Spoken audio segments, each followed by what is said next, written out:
இந்த உலகத்தை ஆள்வது யார்? நாம தான் ஒரு பெரிய நம்பிக்கை நமக்கு இருக்கு.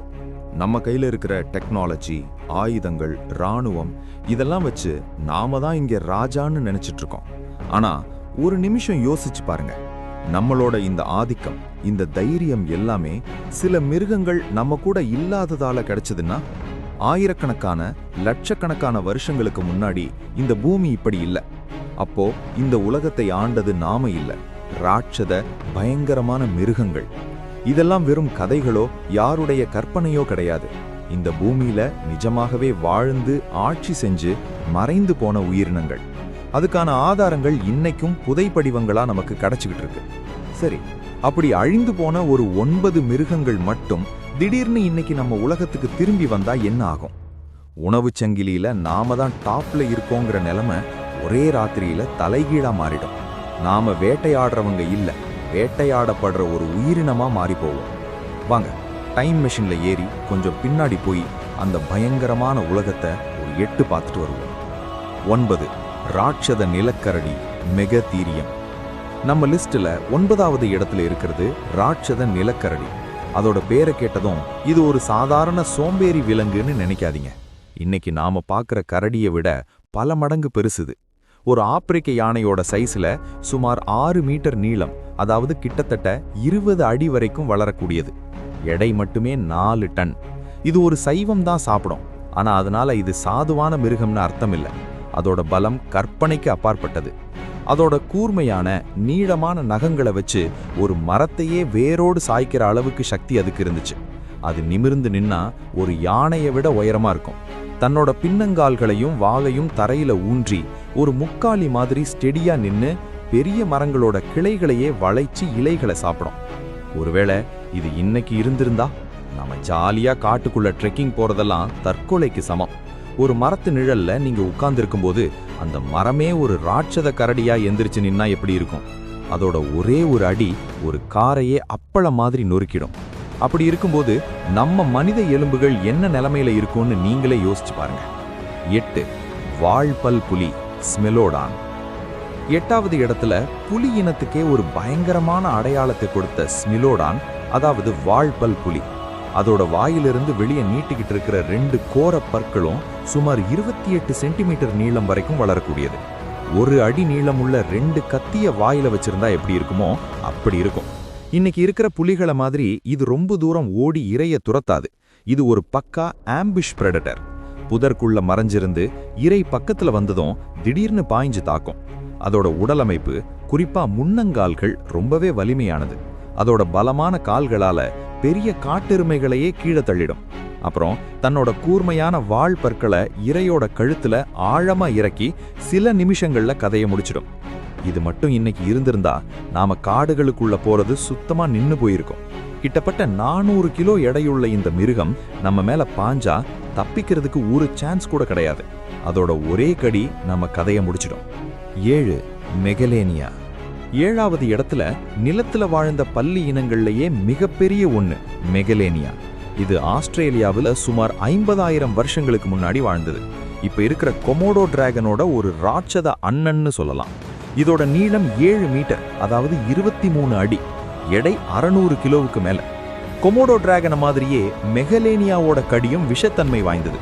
ஒரு முறை கடிச்சா போதும், ரத்தம் உறையாம உடம்புல இருந்து ரத்தம் மெதுவா வெளியேறி இரை தானாவே பலவீனமாகி செத்துடும். இது மணிக்கு 40 கிலோமீட்டர் வேகத்துல ஓடக்கூடியது. இது இன்னைக்கு ஆஸ்திரேலியாவில் இருந்திருந்தா அங்க மனுஷங்க வாழ்றதே கஷ்டம். நம்மளை பார்த்தா அதுக்கு நாம ஒரு நேரத்து உணவு தான். ஒரு கடி கடிச்சிட்டு நாம சாகிற வரைக்கும் அது நம்மளை அமைதியா பின்தொடர்ந்து வரும். ஓடி ஒளியவும் முடியாது, எதிர்த்து போராடவும் முடியாது. அதோட கடிப்பட்டா மரணம் நிச்சயம். 6. பயங்கர பறவை டெரர் பேர்ட். பறவைனா அழகு, அமைதின்னு நாம நினைக்கிறோம். ஆனா 6வது இடத்துல இருக்கிற இந்த பறவை அந்த எண்ணத்தையே மாத்திடும். இதோட பெயர் ஃபொரெசராக்கோஸ். ஆனா எல்லாரும் இத பயங்கர பறவைன்னு தான் சொல்றாங்க. சுமார் 3 மீட்டர், அதாவது 10 அடி உயரம் வரைக்கும் வளரக்கூடிய இந்த பறவையால பறக்க முடியாது. ஆனா மணிக்கு 50 கிலோமீட்டர் வேகத்துல ஓடும். கிட்டத்தட்ட ஒரு பந்தய குதிரையோட வேகம். இதோட மிகப்பெரிய ஆயுதம் இதோட தலைதான்.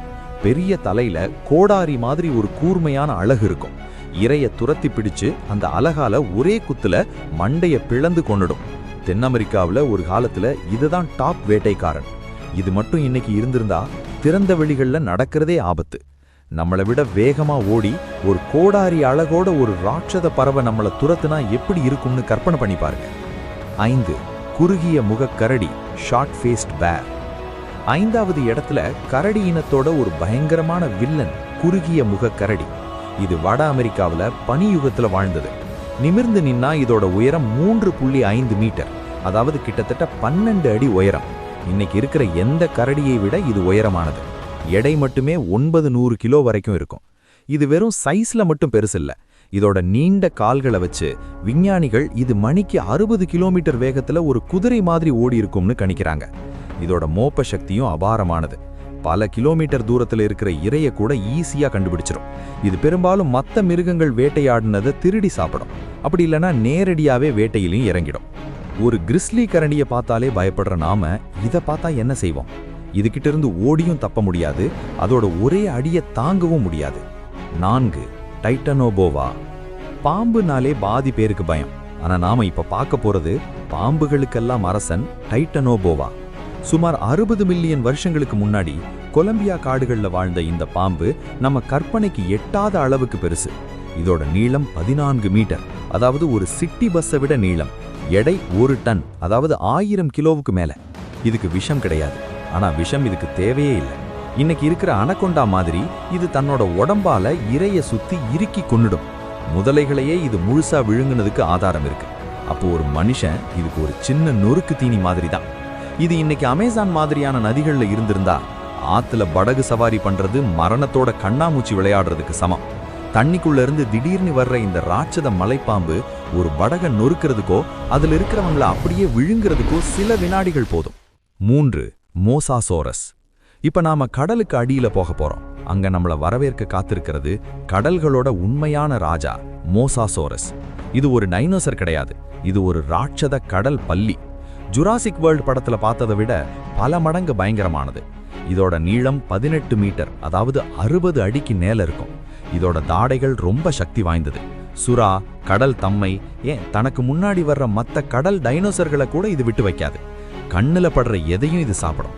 இது மட்டும் இன்னைக்கு பெருங்கடல்கள்ல இருந்திருந்தா கப்பல் பயணம்ங்கிறதே ஒரு கனவா மாறிடும். ஒரு சின்ன மீன்பிடி படகுல இருந்து பெரிய சரக்கு கப்பல் வரைக்கும் எதையும் தாக்கி சேதப்படுத்துற சக்தி இதுக்கு இருக்கு. கடல்ல நீந்துறத பத்தி நாம நினைக்கவே முடியாது. 2. மெகலடான். 2வது இடத்துல சுறாக்களோட விரசரசர்கள்ல ஒரே அரசன் மெகலடான். மெகலடான்னா பெரிய பல்லுன்னு அர்த்தம். அதுக்கு ஏத்த மாதிரி அதோட ஒவ்வொரு பல்லும் நம்ம உள்ளங்கை அளவுக்கு பெருசு. இதோட நீளம் 18 மீட்டர், அதாவது 60 அடிக்கு வரைக்கும் இருக்கும்னு கணிக்கப்பட்டிருக்கு. இன்னைக்கு இருக்கிற பெரிய வெள்ள சுறாவை விட 3 மடங்கு பெருசு. இதோட கடி சக்தி தான் எல்லாத்தையும் விட பயங்கரமானது. ஒரு டீரெக்ஸை விட பல மடங்கு சக்தி வாய்ந்ததுன்னு சொல்றாங்க. இந்த சக்தியை வச்சு ஒரு பெரிய திமிங்கலத்தோட எலும்பு கூட்டையே நொறுக்கிடும். திமிங்கலத்தையே வேட்டையாடின ஒரு சுறா முன்னாடி நாம எல்லாம் ஒரு பொருட்டே கிடையாது. இது இன்னைக்கு வாழ்ந்திருந்தா பீச் எல்லாமே நிரந்தரமா மூடப்பட்டிருக்கும். கடல் சம்பந்தப்பட்ட எந்த வேலையும் பொழுதுபோக்கும் நடந்திருக்காது. கடலுக்கு அடியில ஒரு ராட்சதன் எப்போ வேண்டுமானாலும் தாக்கலாம்ங்கிற பயத்தோடையே நாம வாழ வேண்டியிருந்திருக்கும். முதலிடம் டைரானசோரஸ் ரெக்ஸ். முதலிடத்துல மிருகங்களுக்கெல்லாம் அரசன் சந்தேகமே இல்லாம சொல்லக்கூடிய டைரானசோரஸ் ரெக்ஸ், அதாவது கொடுங்கோல் பல்லிகளின் அரசன். இதுதான் அதோட பெயரோட அர்த்தம். சுமார் 68 மில்லியன் வருஷங்களுக்கு முன்னாடி இதுதான் பூமியோட அசைக்க முடியாத சக்தியா இருந்துச்சு. சுமார் 12 மீட்டர் நீளம், அதாவது 40 அடி. எடை 9 டன் வரைக்கும் இருக்கும். அதோட தலை மட்டுமே ஒரு மனிதனோட உயரம் இருக்கும். அதோட மாயில இருந்த 60 பற்களும் அரை அடி நீளம் உள்ள கத்திகள் மாதிரி. இதோட கடிசக்தி தான் இந்த உலகத்திலேயே மிக வலிமையானதுன்னு கருதப்படுது. ஒரு காரையே ஈஸியா நசுக்கிடும். டைரானசோரஸ் வெறும் முரட்டு மிருகம் மட்டும் இல்ல, அது ஒரு புத்திசாலி வேட்டைக்காரன்.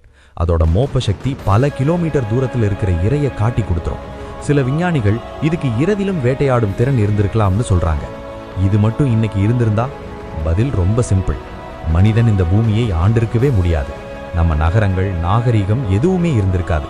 நாமளும் மற்ற விலங்குகள் மாதிரி உயிர் பிழைக்கிறதுக்காக ஓடி ஒளியிற ஒரு சாதாரண ஜீவனாதான் இருந்திருப்போம்.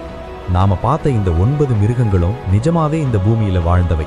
காலநிலை மாற்றம், உணவு பற்றாக்குறைன்னு பல காரணங்களால அவை அழிந்து போச்சு. ஒரு விதத்துல அவை அழிந்து போனது நமக்கு கிடைச்ச ஒரு வரம். அந்த ராட்சதர்கள் இல்லாததால தான் மனுஷன் உணவுச் சங்கிலியில மேலேறி இந்த உலகத்தை ஆள முடிஞ்சது. நாம இன்னைக்கு அனுபவிக்கிற இந்த சுதந்திரம் அவங்க இல்லாததால கிடைச்ச ஒரு பரிசு. இந்த வீடியோ உங்களுக்கு ஒரு புது சிந்தனையை கொடுத்துருக்கோன்னு நம்புறேன். இந்த மிருகங்கள்ல எதை பார்த்து உங்களுக்கு அதிகமா பயம் வந்தது? உங்க கருத்தை கீழே கமெண்ட்ல சொல்லுங்க. இந்த வீடியோ பிடிச்சிருந்தா லைக் பண்ணுங்க, உங்க நண்பர்களோட ஷேர் பண்ணுங்க. மறக்காம நம்ம சேனலுக்கு சப்ஸ்கிரைப் பண்ணுங்க. அடுத்த வீடியோல இன்னொரு சுவாரஸ்யமான தலைப்போட உங்களை சந்திக்கிறேன். அது வரைக்கும் நன்றி.